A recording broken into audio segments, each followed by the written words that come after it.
spending time with the humans that knew him, right. The effect that he had on everyone in terms of his personality and his Okay, we'll talk about that. self-awareness. What effect did he have on people because of his personality? Well, the metaphor of his larger-than-life heart is true in his expression of himself. I mean, the joy that he gave to the world in experiencing his own expression of joy there on the track at the Belmont is... It deserved to be made into a film, and this film came close to being over the years, and I'm so grateful that it waited long enough for me to be able to play Penny and bring it to the screen. But yeah, I just felt like, let me stand next to your fire about it all, you know. How did she get the horse? How did it come to her? Well, there's that famous scene which we did our best to live up to in terms of, you know, my God, the coin toss. Right. There's a famous coin toss that Ogden Phipps, the world's richest man in America at that time, and she lost the bet. Yeah.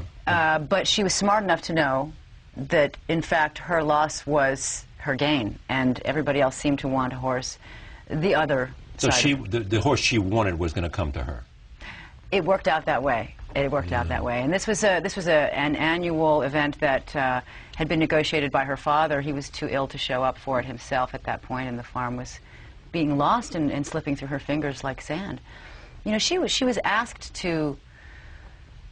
Well, she wasn't really asked. It was sort of like events conspired to force her to live up to saving this farm and the legacy of her dad's brilliant horse breeding industry. And he always knew that he had a great legend in his grasp. He knew it, and he didn't live to see the full culmination of his wisdom and his efforts. And you know, my dad used to say it takes 2 generations to make a star, and I think that was Penny living up to her father's legacy. And your dad said it takes 2 generations to make a star. A superstar, right? Right. So, who is the trainer that you? Lucien Lauren was a French-Canadian gentleman who actually, although it's not particularly what we do in this story, was a pretty successful horse trainer. He'd also been a jockey. He'd also been suspended once as a jockey for using those little kind of electric shockers, electric buzzers on his horse. That was debated. Yeah, it was debated, yeah. It was never proven, but he couldn't disprove it, and once you're besmirched like that... Yeah, he got suspended.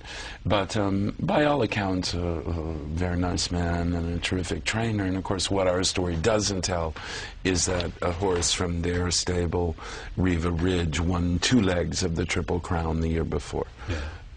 So Riva Ridge won 2 and Riva Ridge, failed by 1 to win the Triple Crown. I think he lost the Preakness, I think. The middle, right.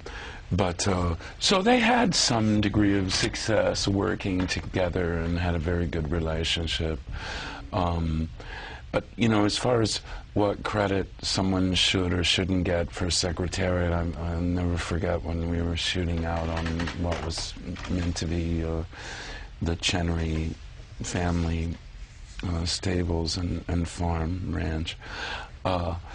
Eddie was there, the groom, and he was telling me one day that he used to take him out and you know, gallop him in the mornings, and talked about it for a long time. And then he said, I said, well, so what? I mean, what did that feel like under you? And he said, that felt like you were just on a big, big motorcycle. Join us online at charlierose.com.